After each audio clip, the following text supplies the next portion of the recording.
इन लोगों की डिमांड लगातार बदलती है। अगर इनके पुराने बयानों को आप सुनेंगे तो ये जनवरी में इनकी मांग निकल करके आई थी कि अपने पद से इस्तीफा दें। मैंने उस समय कहा था कि पद से इस्तीफा देने का मतलब है कि मैंने इनके आरोपों को स्वीकार कर लिया। मेरा कार्यकाल लगभग पूरा हो चुका है। जब तक नई बॉडी नहीं बन जाती है, और अभी सरकार ने आईओ की एक कमेटी गठित की है, 3 लोगों की कमेटी गठित की है, जिसमें एक कोई हाई कोर्ट का जज होगा या सुप्रीम कोर्ट का जज होगा। उनकी देखरेख में 45 दिनों के अंदर चुनाव संपन्न होना है। चुनाव संपन्न होते ही मेरा कार्यकाल स्वतः समाप्त हो जाएगा। इस्तीफा कोई इतनी बड़ी चीज नहीं है, लेकिन अपराधी बनकर नहीं, अपराधी बनकर के नहीं, मैं अपराधी नहीं हूँ। और इनकी डिमांड लगातार बदल रही है। अगर इनके बयान को आप सुनेंगे तो लगातार ये देखेंगे कि ये हर रोज एक नया मुद्दा लेकर के आ जाते हैं। इन्हीं के कहने पर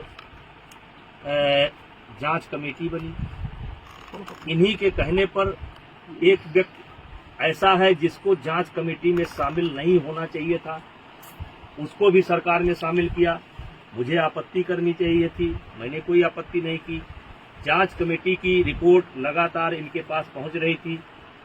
कौन कौन खिलाड़ी क्या क्या बोला, लगातार डे बाई डे इनके पास पहुंच रही थी। इनको जब आभास हो गया कि जांच कमेटी में कोई आरोप सिद्ध नहीं हो रहे हैं, तो इन्होंने कमेटी के सार्वजनिक होने का इंतजार भी नहीं किया और ये सुप्रीम कोर्ट चले गए और एक कोई नया मामला लेकर के भी गए हैं। और सुप्रीम कोर्ट में नया मामला लेकर के गए हैं और इन्होंने जिन बच्चों को पहले पेश किया है, कोई नाबालिग, मैं नहीं जानता, ऐसा हवा में निकल करके आ रहा है कि उसमें से कोई नाबालिग है। तो मेरा सवाल यह है कि उसको जांच कमेटी के सामने क्यों नहीं पेश किया गया।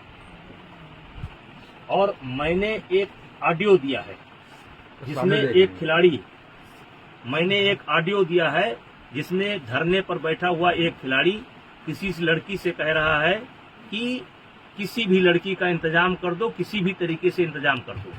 मतलब ये 4-4 महीना मेरे खिलाफ लोगों को उकसाएंगे, भड़काएंगे, सबूत इकट्ठा करेंगे और फिर 3 महीने बाद एक ले जाकर के फिर किसी न किसी को पेश कर देंगे। चलिए, मुझे उस पर भी कोई आपत्ति नहीं है। ये काम जांच एजेंसी का है, वो जांच एजेंसी अब काम करेगी। लेकिन हमने तो लगातार सरकार के फैसले का सम्मान किया और ये लगातार इसका उल्लंघन कर रहे हैं। रोज रोज ये नई डिमांड लेकर के आ जा रहे हैं। अब जांच एजेंसी की रिपोर्ट सार्वजनिक होने का इनको इंतजार करना चाहिए। फिर ये धरने पर बैठ गए। अब धरने पर बैठ गए, पहले इनकी मांग थी एफआईआर की जाए। चलिए भाई, इनकी मांग स्वीकार हो गई, अब एफआईआर हो गई। अब इनको चाहिए, अब कहते हैं कि जेल के अंदर होना चाहिए, सारे पदों से इस्तीफा देना चाहिए। तो ये जो मेरे पास, मैं लोकसभा का सदस्य हूँ, ये पद मुझे विनेश फोगाट की कृपा से नहीं मिला है, हमारे क्षेत्र की जनता ने मुझे दे रखा है।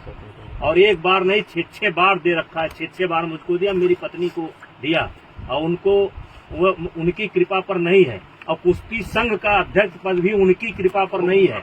मैं चुनाव लड़कर के जीता हूँ। और आपके माध्यम से आप सवाल पूछेंगे तो मैं कहना चाहता हूँ, एक ही परिवार और एक ही अखाड़ा क्यों? हरियाणा के अन्य खिलाड़ी क्यों नहीं?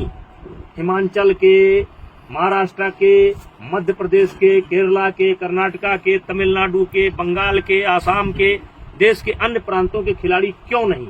12 साल से लगातार इनके साथ यौन उत्पीड़न होता है, केवल इनके साथ। वो यौन उत्पीड़न देश के अन्य खिलाड़ियों के साथ क्यों नहीं होता है? केवल एक ही अखाड़ा और एक ही फैमिली, एक अखाड़ा एक फैमिली। बाकी हरियाणा का 90% खिलाड़ी और 90% गार्जियन ब्रिजभूषण सिंह के साथ है। क्योंकि मैंने काम किया है, मैंने खेल को जहां तक सेवा दे सकता है ईमानदारी से सेवा दिया है। और इसीलिए आज देश का एक, जबकि इन्होंने कोई कसर नहीं छोड़ी है, इन्होंने कोई कसर नहीं छोड़ी है कि कोई निकल करके आ जाए। लेकिन एक सवाल मैं मीडिया के माध्यम से, आपके माध्यम से रखना चाहता हूं कि 12 साल से इनके साथ ही हो रहा है, एक अखाड़ा एक फैमिली। और इस 12 साल में भी एक बार एक बार भी ये शिकायत लेकर के ना तो खेल मंत्रालय में गए हैं, ना किसी पुलिस स्टेशन पर गए हैं, ना कभी फेडरेशन में आए हैं। और यही खिलाड़ी आंदोलन के 15 दिन तक पहले इनकी वीडियो सुन लिया जाए, इनका ऑडियो सुन लिया जाए और ये जो है हमारी तारीफ करते थे।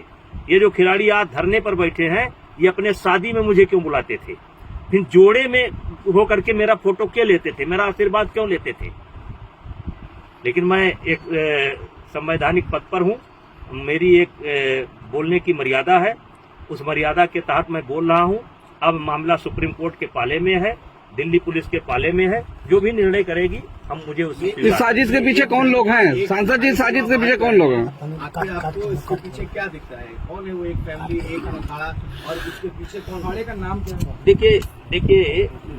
देखिए मैं शुरू से कह रहा हूं कि इसमें एक उद्योगपति का हाथ है, कांग्रेस का हाथ है। मैं शुरू से इस बात को बोल रहा हूं। एक उद्योगपति, मैंने नाम नहीं बोला है कौन सा उद्योगपति, देश के कुछ उद्योगपतियों का इसमें हाथ है जिनको मुझसे कष्ट है, और कांग्रेस का हाथ है।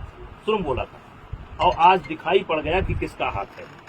जब इनकी मांग मान ली गई, FIR दर्ज की गई, जांच तरीके से कहिए कि कार्रवाई शुरू हो गई, तो तब आप क्यों नहीं जा रहे हैं?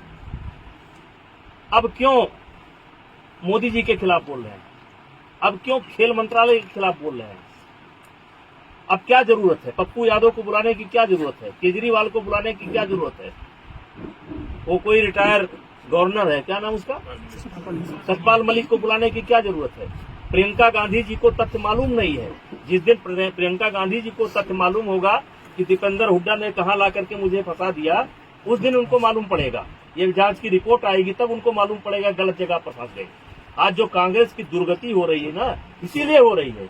कभी वो सर्जिकल स्ट्राइक पर सवाल उठाएंगे, कभी एयर स्ट्राइक पर सवाल उठाएंगे, कभी कोरोना पर सवाल उठाएंगे। अब पूरा मामला पता नहीं क्या जंतर मंतर पहुंच गए।